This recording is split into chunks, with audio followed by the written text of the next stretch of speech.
He's back. How's the Wi-Fi there, Chef? Where'd you move to? Your office? I moved to my office. Do you see me okay? Yay! Everybody's happy. Everybody stuck around. They were Wonderful. patient for you because they Oh my said you're God. the greatest person ever.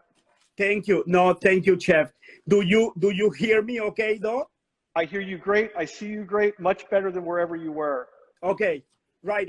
It's one of those days, you know, I have no idea what happened, and of course it happens to be when you don't want that. Well, that was last week. Like we did this, and it was a great conversation. One of my favorite people on the planet, and then Instagram erased it when it was done. Yeah. But yeah. you know, what do we pay for? We don't pay for this service.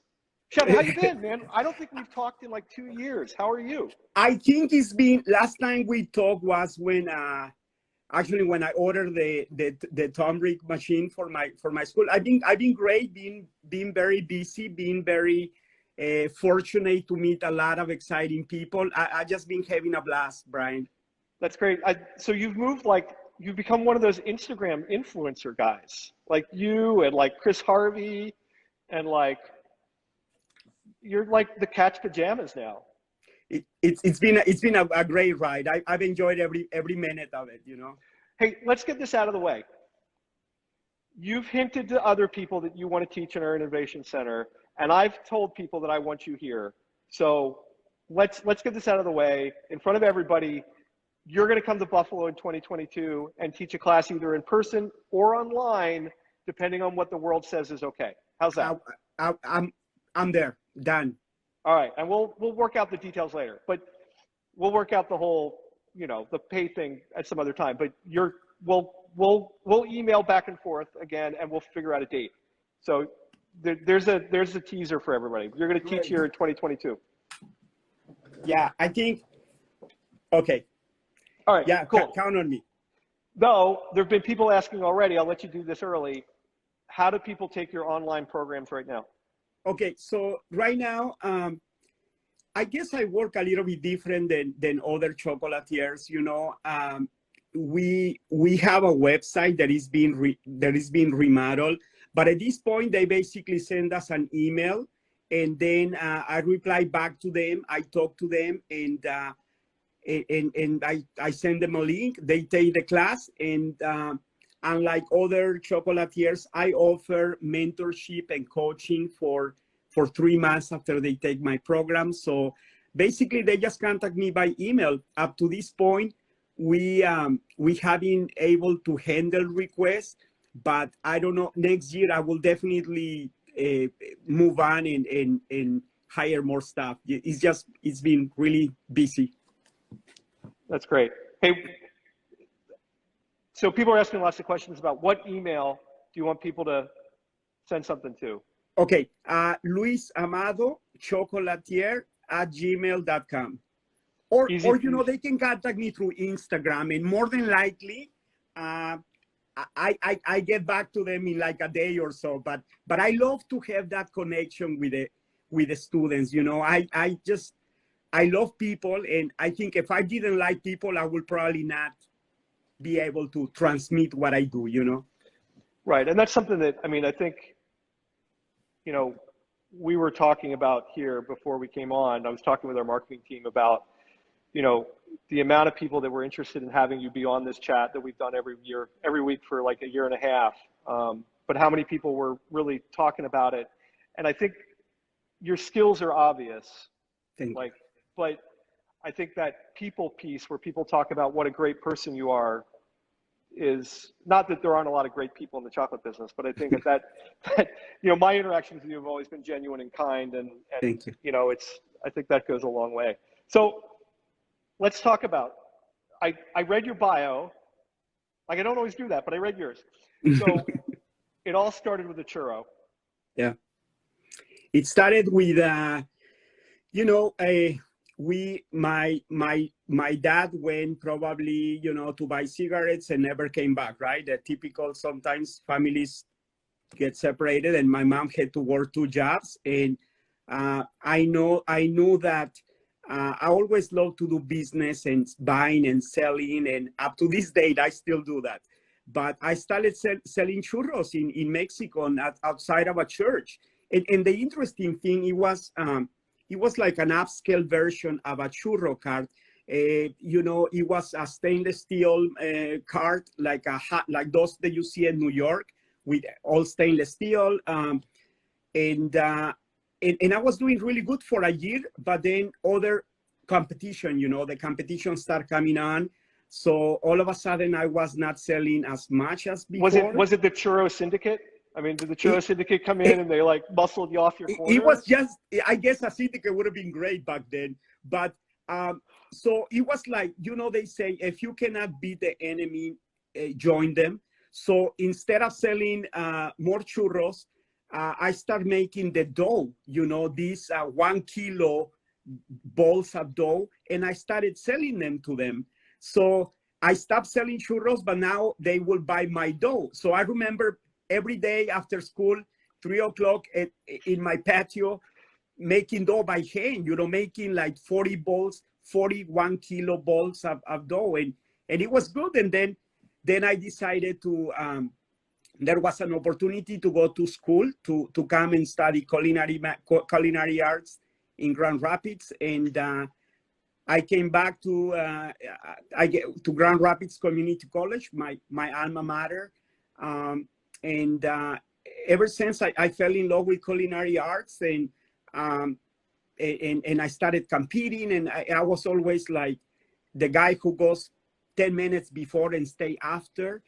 And then I became an educator, and I see myself now more of a, you know, not even as a chocolatier. I see myself more of a teacher. I think the world needs more teachers than chocolatiers. You know, there are a lot of good, talented people out there, but I love to just be the one that teaches, you know, the fundamentals and then my style too. Yeah, you know, it's funny, like, I don't have to worry about giving information away, right? Like if I give something away, it's not going to cost my business. It's not going to cost, you know, I don't have to worry about that. But at the same time, you're right, like giving a bit of information to somebody, right? Whether it's the first time you talk about tempering, or you talk about fat percentages in ganache and why that's important, or it's a technique, and being able to see that person use that in their business and make money from that, or just do it better, is inspiring. Like to me too. Like it like every person that I give information to, I'm part of their business. You know, and I think that's kind of what you're talking about. Absolutely, absolutely. You know, I was in Portugal like 3 years ago, and the class, my students invite me for dinner after class, you know, and they were saying that you know, I was not afraid to give out recipes because they think that I believe that, you know, the universe or God or karma will give me, you know, I'll come out with another style in another recipe. And I was happy to know that they view me as I am, because it's all part of a legacy. And, you know, if I can, like you said it, Brian, if I can contribute to the success of others, man, I've done my job, you know. Yeah, I mean, and I think that the comments, I mean, dude, you've got like a fan club. Like you could start charging fees for that.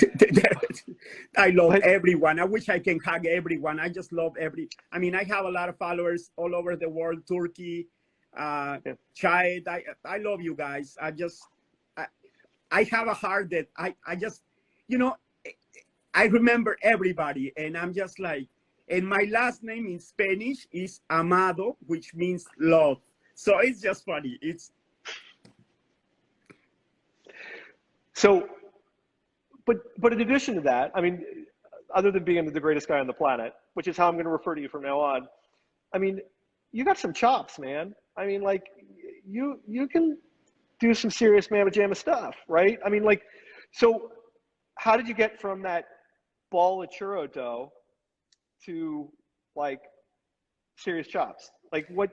Okay. There's got to be something in the middle other than right, you just went to Great Lakes Community College, right? No disrespected Great Lakes, but I mean, I think there's some other stuff that's happened there too, right? Yeah. So I went to Grand Rapids Community College, and you know, they had a competition team, and one of my classes, second year class, garmanger, the chef, Chef Campbell, Angus Campbell, which is now retired, a chef from Scotland, he says, I want you here on Saturday. And I'm like, oh my God, what did I do, right? But he was actually, back then, you could actually handpick the students for the competition team. So then I learned that he had selected me to do Aztec work. And I didn't get into chocolate till later, but I started, my first specialty was garde-manger, charcuterie, terrines, galantines, ballotine, basically farce meats.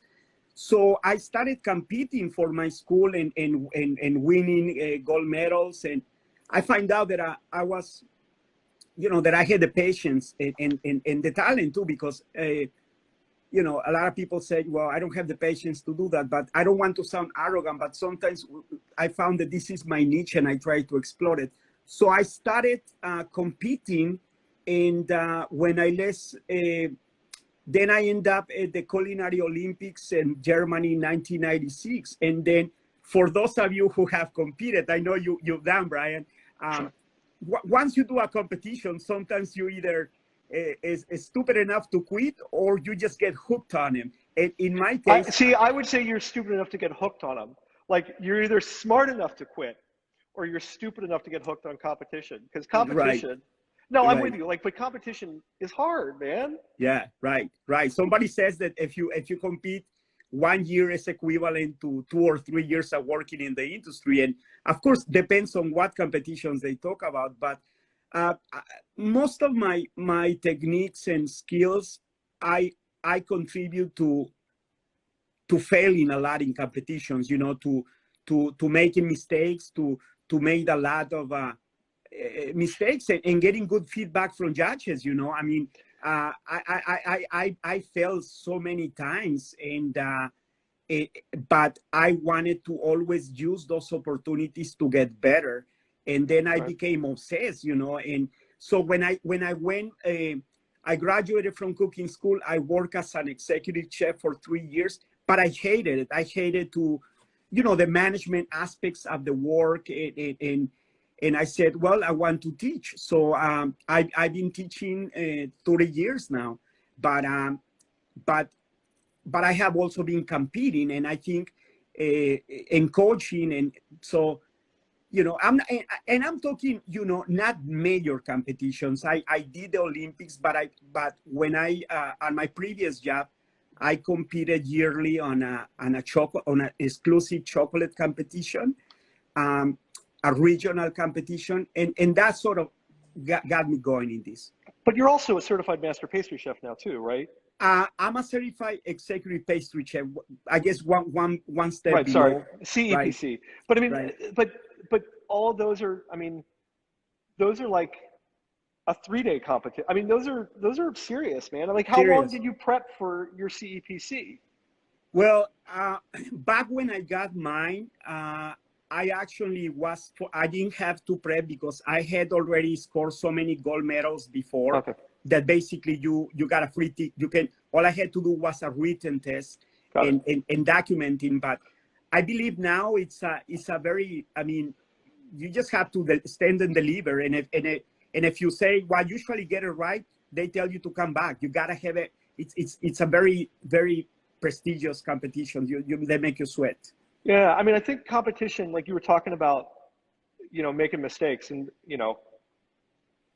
my crowning moment is a pile of chocolate on the floor on television. But yeah, there's also something about, I remember the day that I was competing, and Ewald Nodder walked up to me and said, Brian, you're working really clean and your temper's really good. Yeah. And we'd spent 6 months, my partner and I, 6 months, like every day. Absolutely. And we get to competition day and it's not going well. Full disclosure, the wheels are off. I've been there, done that, right? Like 2 hours in, the wheels are off the thing, and it's like, our OS, we got to scramble.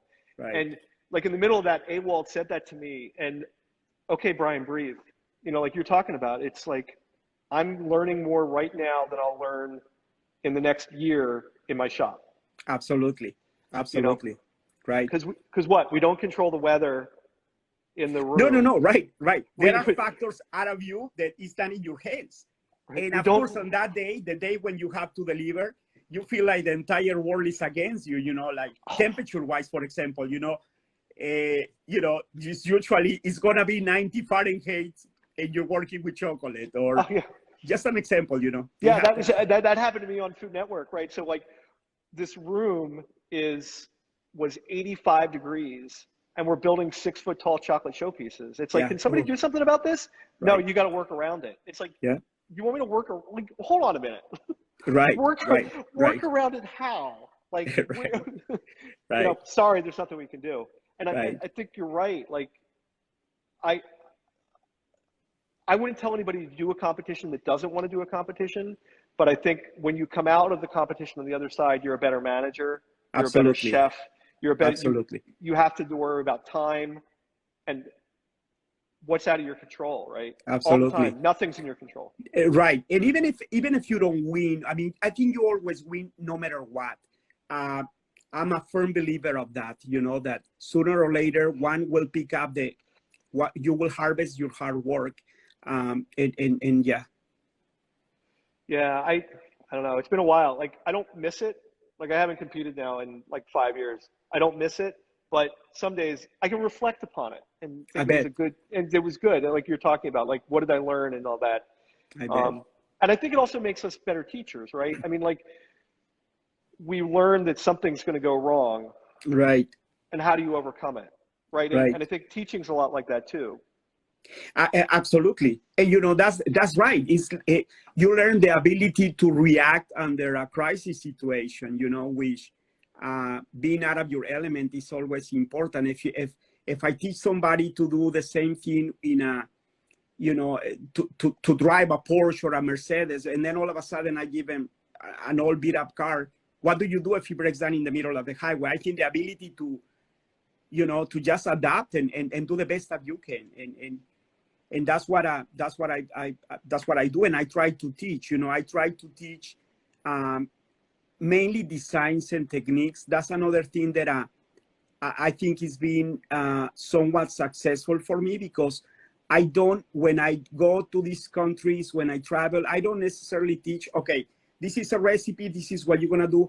I'd rather just teach a technique and teach my methods and then just inspire others to adapt to, you know, to a certain recipe, to a certain technique, because I don't like to teach something that if you don't have one ingredient, you cannot do it. You know, I may be going on a different line of conversation, but I think it's important. Look, I'm the first one to tell you that recipes don't matter. Like if I want a recipe for something, like I can go online and go online and find 500 recipes for a limoncello, whatever, ganache, right? Absolutely. And if I can teach you to say, I have a bottle of limoncello and I have a pile of ingredients, and now I can figure out how to like put those all together so they look pretty, then the students won, right? If I hand you a recipe, I can teach anybody to do a recipe. I mean, right? Like here's the order guide, right here. Right. And make it. But I think it's what I heard early on, that cooks make recipes, chefs write them. Yeah. And that's what we don't want. I don't want to create recipe reproducers. I prefer to create thinkers, you know. And when it comes to recipes, I like to, like my style, I like to risk and innovate, and I sometimes go out of the line or whatever, innovating. I believe I respect a lot of flavors. I like to keep my flavors simple,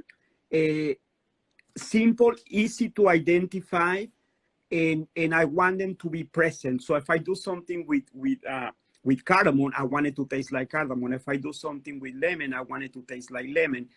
But I believe that it's important also to offer something different and with respect to others. And I think that's what that's what's been very successful to me, you know, that people are accepting my style, and they want to learn my methodology, how I work, and it's been very good.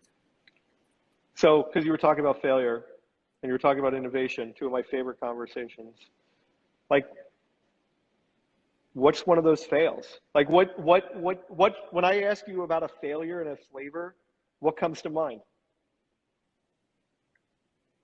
Well, when I think of a flavor, I think of simplicity. And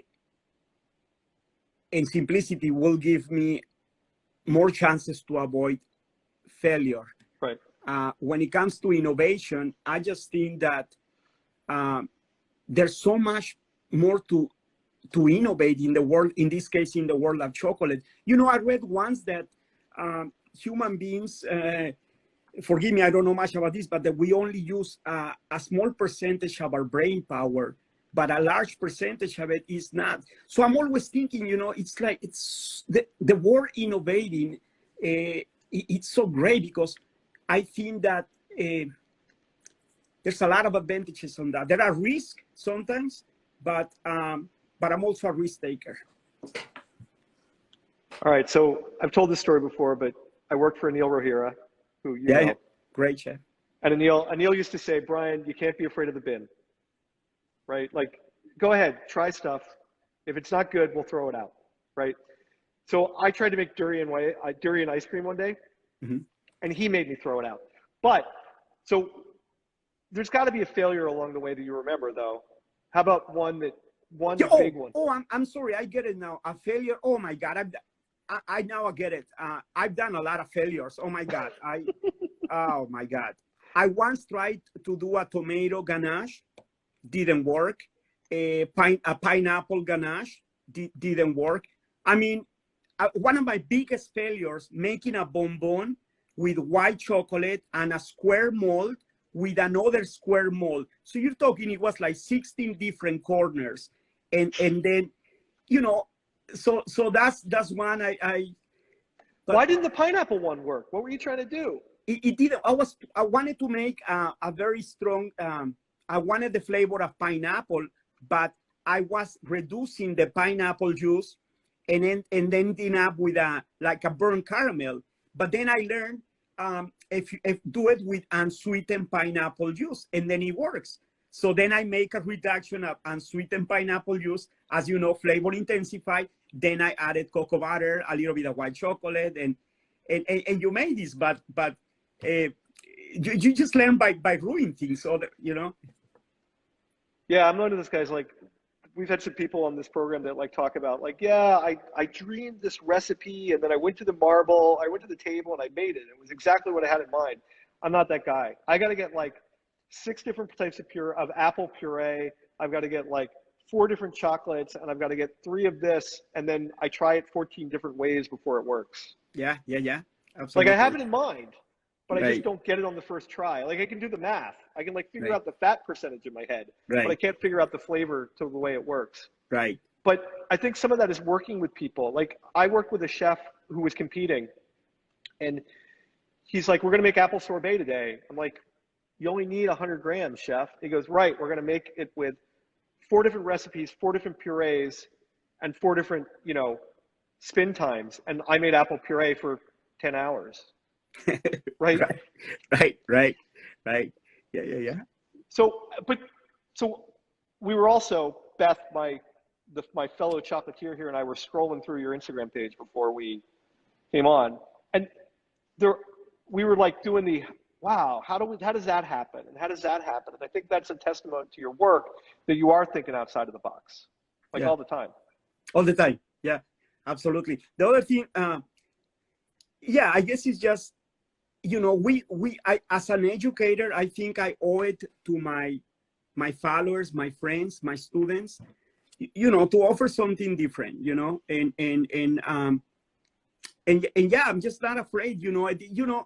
I competed a lot, in my very last competition. It was a total disaster because I used to always get first or second place, and it was actually in AWI, you know, it was a chocolate competition at, I made it to the top 5 category, and I had no idea what I want, but it proved to be the best competition because I was not afraid to do techniques that now I teach all over the world, that have been in magazines multiple times, that made me have a better life and provide a better life to my children. But I didn't really care if, I mean, I cared for how they're accepted, but I was not afraid, and I'm still not afraid to come out with different stuff, you know, because here's the thing, life is too short, and there's nothing better than I'm now 50 and I want to be 50 and happy. And you know, some of the things that I do, people like, some they don't. Some people might criticize me because I open up can of dulce de leche. I don't care. It's very good. Try to make dulce de leche as good as you can out of a can. Good luck, you know. You know, I think it's just do what you want, and then the world's gonna be a better world, you know. You know what's funny about that though is that we had Gonzalo Jimenez was here. Gonzo taught a class here. Yeah, he probably knows a lot about chocolate. Yeah, he knows a little bit. Yeah, he knows just as huge. But anyway, so Gonzo's here, right? And Gonzo, like, his last piece was basically a peanut butter flavored Rice Krispie treat. Delicious. Right. I mean, that was it. Right. And so I got to give him shit about that. Like, I'm like, okay, Gonzo, so I flew you across the country.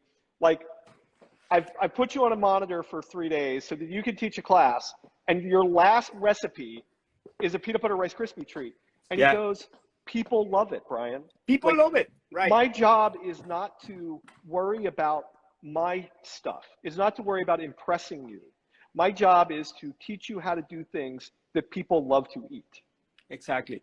You know, it's like, I just teach a class. So I want to tell you, you know, in my class, we did different types of bonbons.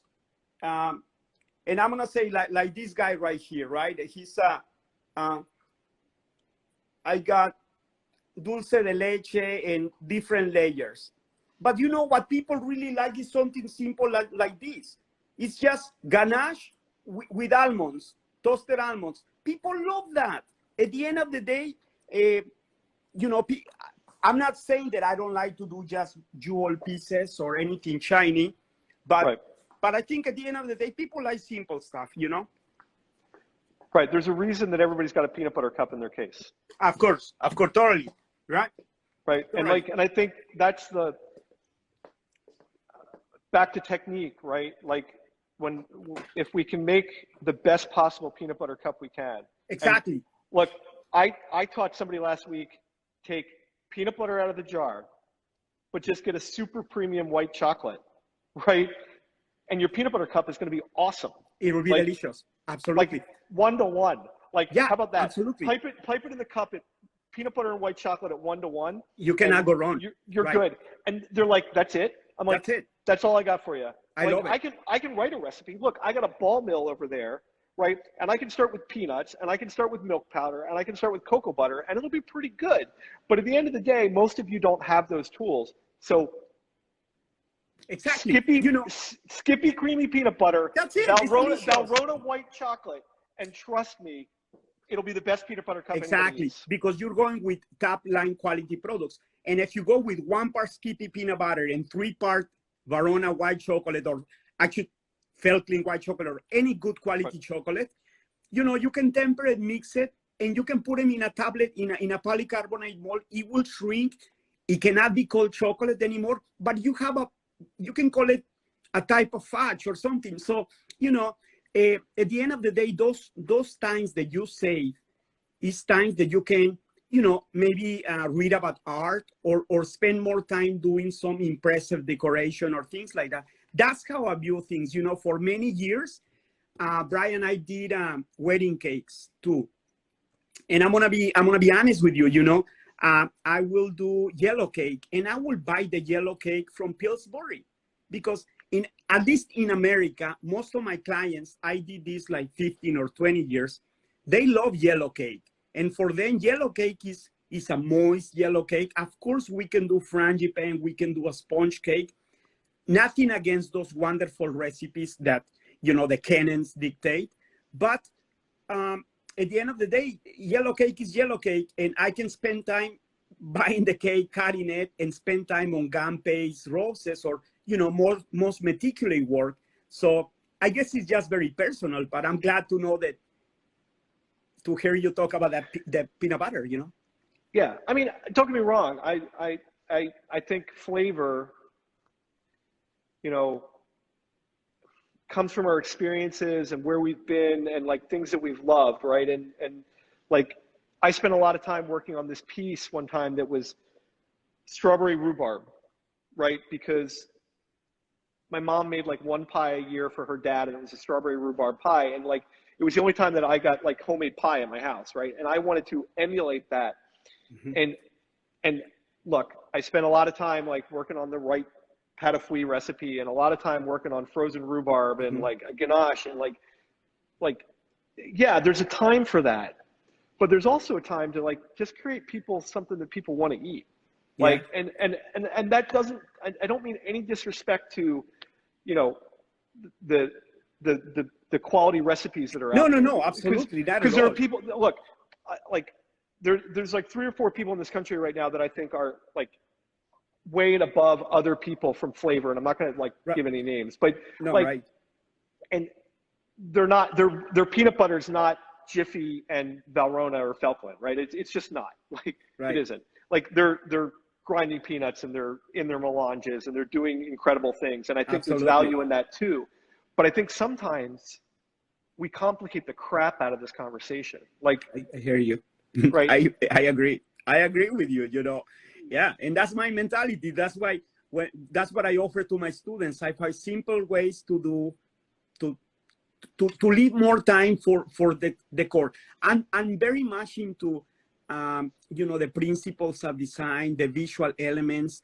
And for many years and the school where I teach, I try to have my teachers teach that to the students. And I don't think that they ever understood what I meant by that. But now that I pretty much run my own show, I spend much time on visuals. Again, the principles of design, which architects or landscapers understand. And these are simple things, like black and white, rough versus smooth, tall and small. And I try to, when I teach, I tell people, do your things based on the principles of design, and take an art class, a drawing class. A lot of times, especially in pastry, it's important to learn from other pastry chefs, chocolatiers, but you can also learn from sculptors and other artists. Yeah, like it's funny, like that competition that I said the wheels fell off in 2 hours, right? The first 2 hours. Like my partner was here in Buffalo. We were practicing, and we were working on part of a showpiece, right? And we couldn't figure out, like, we were trying to represent water, and we couldn't figure it out, and we'd like scoured the internet and all this stuff, and I'm like, that's it. We got to walk away for a minute, right? And it's Buffalo. We went for chicken wings. Wonderful. Right? So we're cruising down Main Street, headed to the home of the chicken wing, the home of the buffalo wing. And I've driven this road 1,000 times, right? And I look over to my right, and there's a sculpture that's a fountain. And like, I pull a U-turn in the middle of this road that I shouldn't have. And like Rick and I got out of the car, and we took a bunch of pictures, and we walked around the sculpture for 15 minutes. But you're right, like our ideas for whatever it is, whether it's the design on the chocolate piece or the show piece or the wedding cake, they got to come from somewhere. Right. And we don't know where we're going to get those ideas. We just don't. I mean, I would be a little self-serving if I thought I had all the ideas. Yeah. But a lot of people ask me where you have the inspiration from. And I always think I bullshit that I don't answer right, because I don't even know where I got the inspiration or what I say, because sometimes I heard people that says, well, I look at nature and then I go and I do things. But come on, a lot of times if you look at nature, that doesn't mean that you're going to go and make, unless you put chocolate in the back of a mint leaf, you're going to have it just like that. But you need more than that. You need more. In a lot of my inspiration, it's from, you know, looking at drawing, looking at sculpting and other artists, because believe me, you know, and I tell people, there are times, you know, I'm fortunate enough, I have my studio in my house. I go downstairs and there are days that I have multiple ideas, but then I go into cycles that I can go a month without, just like nothing comes out of my hand. So that's when I go back and look at art and other things, and then I get my ideas, and then all of a sudden I'm good for another 6 months, maybe a year, you know? Right. So I'm dumbfounded. I think there's so much in this conversation about like developing our own identity, right? Like you've created this, like, I mean, I was joking with you before about being an Instagram influencer, but I mean, you've created this identity based on everything you've done, right? So I think one thing that COVID did do, right? COVID's got everybody looking at Instagram, right? I mean, yeah. And so like, for those of us that have known you longer than that, like nothing is new. Like this isn't new for you, but it's new for a lot of people because you're exposed to so many more people. Right. But I think it's evident in your Instagram profile that we were trolling earlier that you are kind of always looking for that next whatever it is, yeah. whether that's the design element or the flavor or what, right? It's kind of moving around the board a lot. Absolutely. Got it. So what's next for you? I mean, what's going on? So you're teaching, you got your classes back, right? So yeah. You're teaching at school again. I'm teaching from 9 months of the year. I have a 1-year certificate in chocolate and confections through the Lake Michigan College. But I have, I wrote down, I have like hopefully 10 countries to visit next year: Romania, Spain, Germany, Kuwait, Turkey. Buffalo for sure, you bet. I cannot wait. So we're doing that. I have my own line of molds that I designed through Grea's chocolate molds. So I'm working on a Christmas edition of molds. We have a book coming along finally after 25 years. I'm working on that, and boy, it's a lot of work. But my goal is hopefully by next year come up with a nice book. Just it doesn't have, I want something inexpensive that I can sell for less than $50. And you know, I don't want a book that is going to be like a part of a museum. I want some good photos. I want, you know, I told my agent, just get me a book published. I want people to do my work, not to, I want their friendship, not their money. So I'm working on that. And just teaching the world, just lots of, I'm also doing some online classes through other schools that I had contracts to go there in live, but because COVID, now I'm doing them online. But yeah, I'm just enjoying my children. They go to college in 2 years. So I'm trying to enjoy my family, because it's one of those things that, you know, we, as you know, in this industry, we work so much that I think family is very important. And if I'm good, if I have a good day with my wife, my children, I think I'm gonna be a better teacher.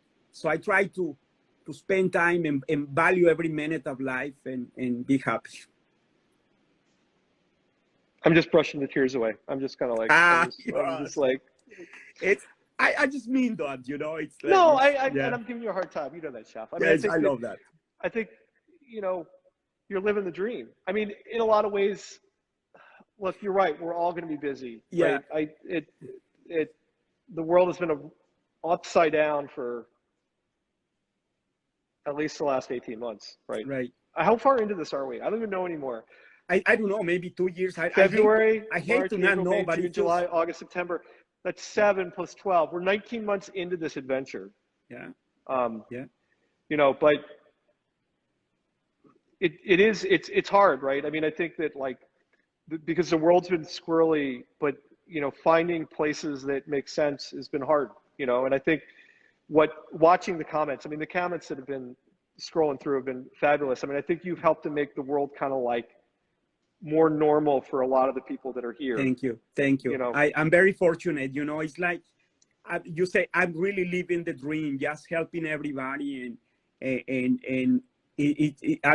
tell my wife, I mean, I got my children like 3 months ago, and I said, you know, I believe in God. And I said, you got to tell the Lord thanks, because life has been very good to us. And I just love people. And I also want to be, you know, I take classes from other chefs, and I try to be, you know, I sometimes I may, you know, so not everybody can teach. I hate to put it that way, you know, and all of a sudden, you know, just like if you put me to run a real chocolate day-to-day operations, I will probably fail in some ways. But I think we got teachers, we see things a little bit different. And the one thing that I will always do is listen to my students. I may not always know everything, but I will listen. At one time, some person, I made a question and the person laughed at my question and everybody else laughed. And I told my wife, you know, someday I'm gonna be a teacher and I'm gonna travel the world and I'm gonna educate others, and I'm not gonna make them feel like I feel right now. And to me, that was an inspiration, you know, to go and teach and make people happy, man. the little boy, the churro boy from Guadalajara makes. That's right. The Bee Gees boys, and I love the 80s, and the people always speak on me, but it's funny. I thought jive talking seemed appropriate for the start of this conversation. That would have been fine. All right, so favorite place in the world? Where do you like to travel? Where's the best place to teach? Portugal. Oh, I don't want to make anybody mad. I love everybody, but Portugal was Porto. All right, I'll take that. If you need somebody to carry your bags next time, let me know. I'll polish your molds for you. You're awesome. All right, hey, so I asked this question to everybody, and we're running short on time, so I want to ask it. You're at the local convenience store on your way home, and you got to buy you got a chocolate craving, and you're going to buy a mass market chocolate bar. Which one do you buy? Twix. Is that a chocolate bar or is it a chocolate covered cookie? I don't know. This is like, okay, so the story about that, my answer is Kit Kat bar, right? And my wife goes, that's not a chocolate bar. I'm like, what do you mean? She goes, it's a cookie. You might as well just eat a chocolate covered Oreo. I'm just like, she's probably right. Oh God. I don't know. There's got to, you know who knows? The FDA probably knows. They have probably some rule about what is a chocolate covered cookie versus what is a candy bar. But Twix, well, you got cookie, you got caramel, you got chocolate. Right. Yeah. Can't go wrong. And you know, I as much as I talk about coverture and we appreciate the good stuff, I'll be lying to you if I don't say that I enjoy eating a Reese's and peanut butter or any of these. But of course there are times for that. But yeah, I may or may not have grabbed a handful of gummy bears as I walked out of the house at 7:30. Just so you know, like beautiful. It might not have happened, but it may have happened. But they were Haribo, so they were premium gummy bears. I love that. That's good. That's what life is about.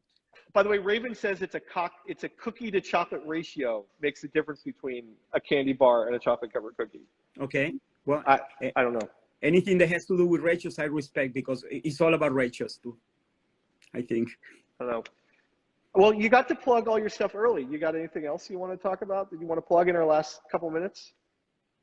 You know, I'm just like, honestly, I just want to use this to thank you, Brian, for bringing me, and to tell everybody how much I love them. I mean, every comment, I really wish I can multiply myself exponentially and give everybody a hug, you know, because thank you for all your support.